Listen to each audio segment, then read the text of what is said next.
আমি আপনাদের সামনে বিকাশ রঞ্জন ভট্টাচার্যের একটা বক্তব্য শুনিয়ে পর্বটা শুরু করব। আসুন প্রথমে শুনে নি বক্তব্যটা।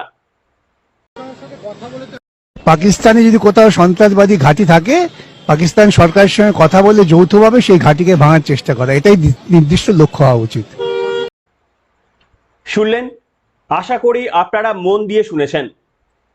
যারা চাইছেন যে ভারত একেবারেই পাকিস্তানকে দখল করে নিক, বা আরো যা যা আপনাদের খুব স্বাভাবিকভাবে যে আপনাদের মনের যে ইচ্ছা, সেগুলো সম্মান দিয়ে, প্রত্যেকটাকে সম্মান দিয়েই বলছি যে এই বিকাশ রঞ্জন ভট্টাচার্য বাবুদের মতো রাজনৈতিক দলগুলোকে দেখুন, এবং এই দলটাই ভারতবর্ষের সংখ্যা গরিষ্ঠ।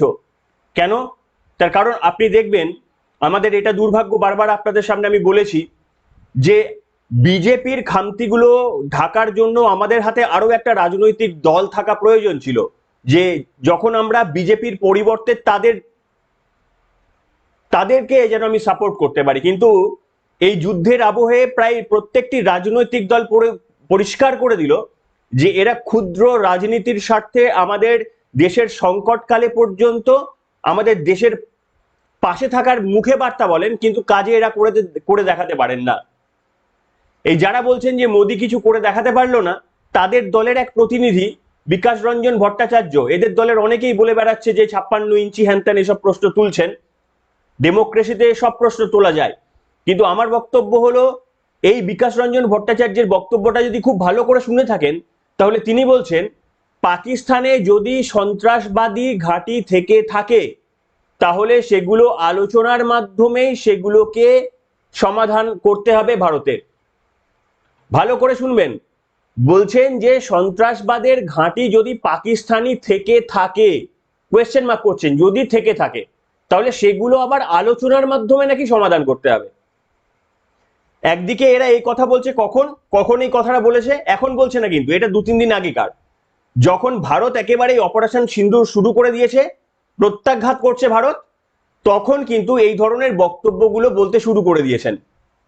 আর যেই ভারত এই যখন বলল ভারতের সেনাবাহিনী যে ঠিক আছে, আমরা যা যা যে জায়গাগুলো প্রত্যাঘাত করতে চেয়েছিলাম সবগুলো গুড়িয়ে দিয়েছি, 100টারও বেশি জঙ্গি গোষ্ঠীকে আমরা ফিনিশ করে, জঙ্গিকে নিকেশ করে দিয়েছি, আমরা 9টা ইনফ্রাস্ট্রাকচারে আঘাত করেছি, এই সমস্ত জঙ্গিদের গোষ্ঠীকে উড়িয়ে দিয়েছি, আমরা বিভিন্ন এয়ারবেস উড়িয়ে দিয়েছি, আমরা পাকিস্তানের মধ্যে এত গভীরে ঢুকে প্রথম আঘাত করেছি, আমরা জেকোবাবাদ করাচির মতো জায়গাতে পর্যন্ত আমরা ঢুকে গিয়ে আক্রমণ সানিয়ে এসেছি, সেখানে পাকিস্তান আমাদের কিচ্ছু করতে পারেনি।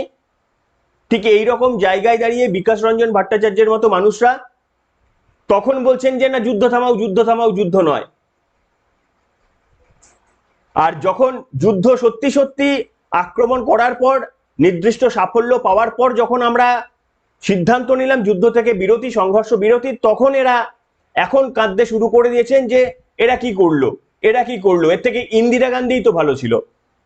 আরে দেখুন, ইন্দিরা গান্ধী ভালো যদি থাকতো, কংগ্রেস, সিপিএম, তৃণমূল সব যা বলতে শুরু করেছে, তাহলে এই প্রশ্নটা 2008 সালে তোলা হয়নি কেন? যেটা ভারতের বুকে সব থেকে বড় সন্ত্রাসী হামলা, 176 জন মানুষের, নিরীহ মানুষের হোটেলের বুকে প্রাণ চলে গেল, সেখানে ইন্টারন্যাশনাল মানুষ মরলো, এবং মুম্বাইয়ে ঢুকে মেরেছিল। এটা তো কাশ্মীরে ঢুকে মেরেছিল, পেহেলগাম।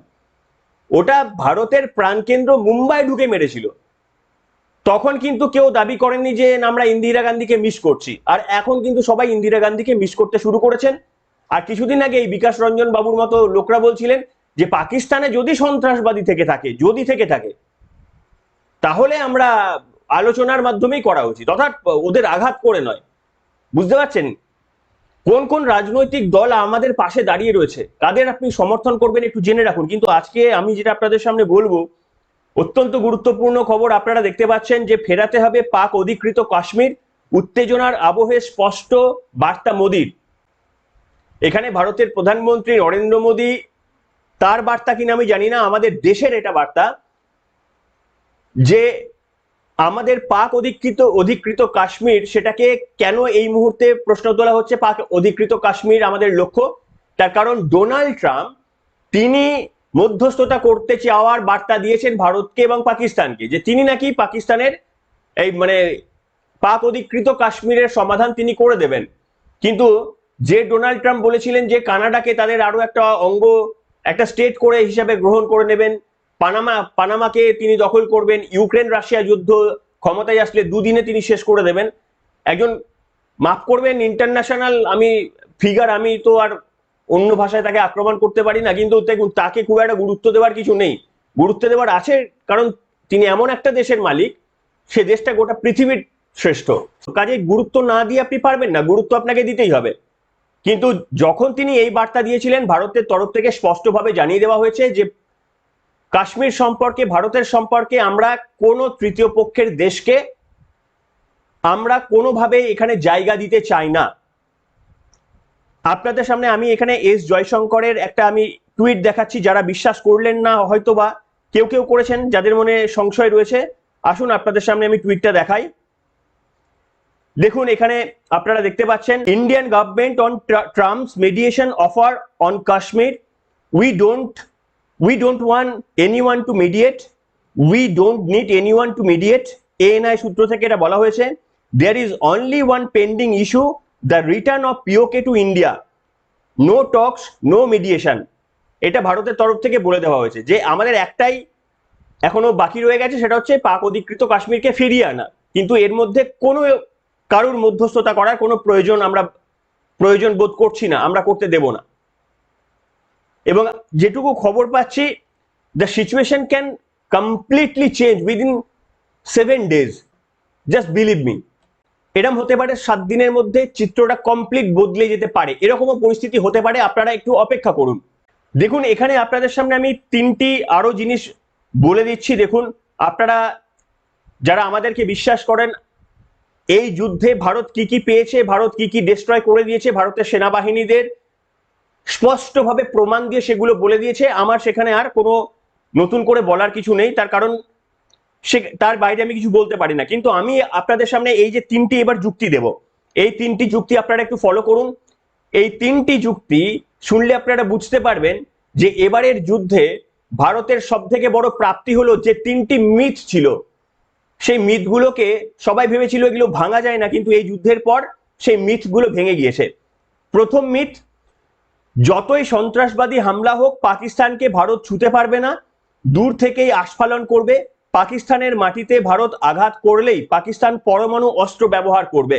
এটা বলা হতো তো, পাকিস্তানও বলে, পাকিস্তানপন্থী এখানকার মানুষও বলে যে পাকিস্তানকে কিছু করা যাবে না, যতই হামলা হোক পাকিস্তানকে সহ্য করে নিতে হবে, তার কারণ তারা নাকি 130টা পরমাণু অস্ত্র আমাদের দিকে তাক করে বসে রয়েছে।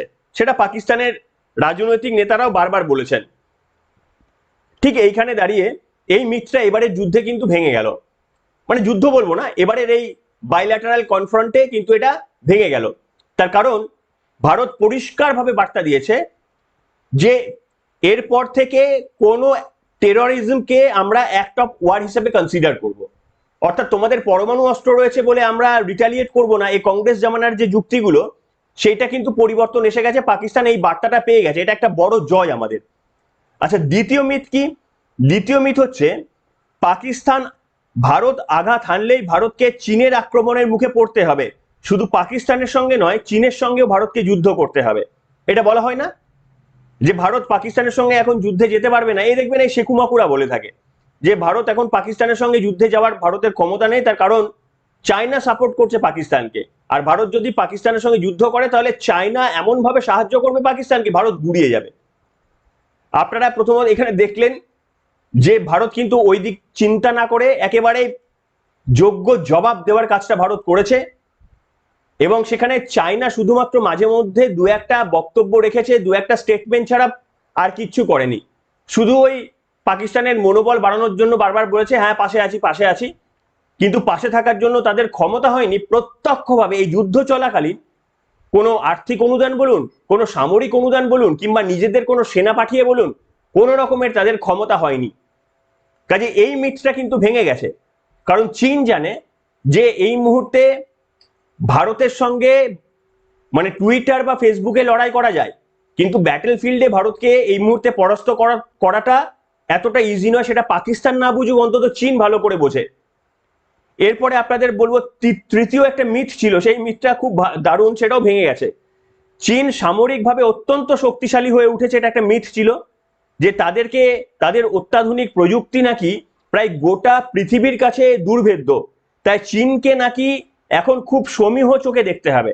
এই আনন্দবাজার পত্রিকায় বারবার বেরিয়েছে, দেখবেন চীনের প্রশংসা করে যে চীন আয়রন ডোম তৈরি করে ফেলেছে, চীনের আকাশে কেউ ঢুকতে পারবে না, চীনের অস্ত্র একেবারে নিখুঁত, ষষ্ঠ প্রজন্মের বিমান আবিষ্কার করে ফেলেছে, আমেরিকাকে চীন টপকে যাচ্ছে, এরকম বিভিন্ন মিথ ছিল। কিন্তু আজকে গোটা বিশ্ব দুটি পরিচয় পেল। এক, যে এই যে চীনের অস্ত্র সরবরাহ যেগুলো পাকিস্তানকে করা হয়েছিল সেগুলো কতটা মানে হাস্যকর অস্ত্র, সেই অস্ত্রগুলো কার্যত ভারতকে কোনো বেগই দিতে পারেনি। তার কারণ আমাদের মিলিটারি পার্সন গতদিনে পরিষ্কারভাবে বলেছে যে আমাদের line of control, actual line of control কিংবা আমাদের ইন্টারন্যাশনাল বর্ডার ক্রস করে পাকিস্তানের একটা মিসাইলকে আমরা বা একটা ড্রোনকে আমরা এদিকে আনতে দিইনি, সবগুলো আমাদের এয়ার ডিফেন্স সেগুলো আটকে দিয়েছে। এখানে দুটো বার্তা, এক হচ্ছে চীনের কাছে তার মানে আমাদের রাডার, আমাদের আয়রন ডোম কিংবা আমাদের S-400 এগুলোকে ভেদ করার মতো কোনো তাদের কাছে ওয়েপন নেই যেগুলো তারা পাকিস্তানকে সরবরাহ করেছে। দ্বিতীয়ত হচ্ছে আমাদের এয়ার ডিফেন্স সিস্টেম এতটা মজবুত, গোটা বিশ্ব পরিচয় পেয়ে গেল যে কিছু হলেই ভারতকে গিয়ে একটা মিসাইল হামলা করে দিয়ে ভয় দেখিয়ে দেব, এইটা কোনো দেশ আর করতে পারবে না। তাই এমনি এখন ফেসবুকেও ভারতের বিরুদ্ধে যুদ্ধ করা বা টুইটারেও যুদ্ধ করাটা শক্ত হয়ে যাবে। হ্যাঁ, শেকু এবং মাকুরা তারা পারবে, তাদের চাঁদেও যদি পাঠিয়ে দেন তারা চাঁদের মধ্যে থেকেও ভারতের কোন কোনগুলো দেখবেন কমজোরি সেগুলো তারা বলতে শুরু করে দেবে, তার কারণ তাদের ক্ষমতার লোভটা অত্যন্ত বেশি। সেই কারণে তাদের কথার কতটা আপনারা গুরুত্ব দেবেন আমি জানি না, তবে এই 3-4টে মিথ যে ছিল যেগুলো মনে করা হতো যে না এইগুলো কোনোদিন চেঞ্জ হওয়ার নয়, এই মিথগুলো এবারের যুদ্ধে কার্যত ভেঙে গিয়েছে। এবং আমি আপনাদের সামনে এখনো বলছি, আপনারা দয়া করে ভারতের সেনাবাহিনীর বক্তব্যে বিশ্বাস রাখুন। আপনারা নিশ্চিতভাবে রাজনৈতিকভাবে যে কোনো সরকারের আপনার বিরোধিতা করুন, এটা আমাদের গণতান্ত্রিক অধিকার, এটাই এই জন্য ভারত গোটা বিশ্বের কাছে মহান। আপনারা যেটা করছেন সেটা সঠিকভাবে করছেন, কিন্তু আপনারা আমাকে বলুন যে আমাদের অল্টারনেটিভ কোথায়।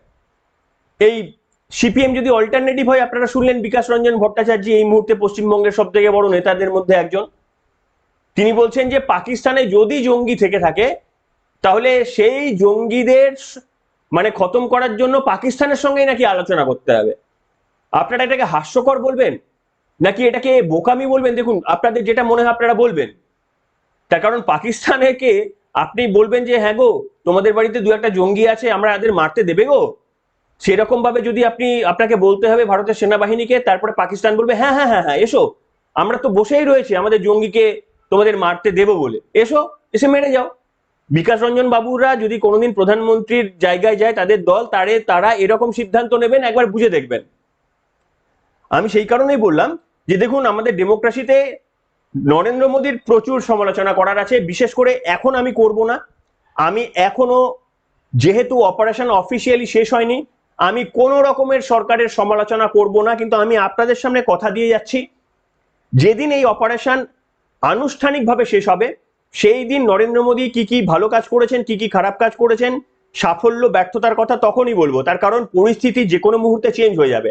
আজকে যারা কমেন্ট করছেন কালকে তাদের আফসোস করতে হবে, তার কারণ এমন একটা ভারত হয়তো স্টেপ নিতে পারে 1 সপ্তাহের মধ্যে যেটা আপনাকে রিগ্রেট করতে হবে যে আপনি একটা সময় ভারতের পাশে দাঁড়াননি, আপনি ভারতের বিরুদ্ধে দাঁড়িয়েছেন। ভারত কেন্দ্রীয় সরকার কিন্তু এখন কেন্দ্রীয় সরকারটা ভারত এমনি এমনি নিজে চলছে না, কেন্দ্রীয় সরকার ভারতকে চালাচ্ছে। এই মুহূর্তে কেন্দ্রীয় সরকারের বিপক্ষে থাকা মানে আপনি ভারতের বিপক্ষে রয়েছেন। সেই কারণে আমি আপনাদের সামনে বলি আগে পরিসমাপ্ত হতে দিন, আগে আমাদের মিলিটারিরা ঘোষণা করুক যে আমাদের অপারেশন শেষ হয়েছে, তারা আমাদের হিসাব দিক, তারপরে সেই হিসাব নিকাশ নিয়ে আমরা বলবো আমরা এইটা প্রত্যাশা করেছিলাম, সেই প্রত্যাশা এরা পূরণ করতে পারলো, বেশি করলো, না এই প্রত্যাশা পূরণ করতে এরা ব্যর্থ হলো, সেইটা আমরা সমালোচনা ডেফিনেটলি করব। আমি নিজে আপনাদের সামনে কথা দিয়ে গেলাম আমি এমন একটা পর্ব আনবো, সেই পর্বে আপনাদের সামনে বিশ্লেষণ করব, আপনারা আমার কথাটাকে নোট করে রেখে দিন। কিন্তু এই মুহূর্তে যারা ভারতের বিপক্ষে দাঁড়াচ্ছেন তারা নিজেদের কেউ কেউ অজান্তে আর কেউ কেউ ইচ্ছা করে ভারত বিরোধী মনোভাব রাখছেন। আমি যেটাকে কখনোই সাপোর্ট করি না, এবং যেহেতু আমার রক্তে মির্জাফরের রক্তের সঙ্গে আমাদের রক্তের কোনো সম্পর্ক নেই, কাজে সেই রকম রক্ত আমাদের ধমনীতে বয় না। তাই আমরা সবসময় ভারত মাতার গান গাই, আমরা ভারতের জয়গানই গাইব। আপনারাও যদি মনে করেন যে আপনারাও আমার সঙ্গে রয়েছেন, তাহলে আপনারাও গলা গলা মেলান।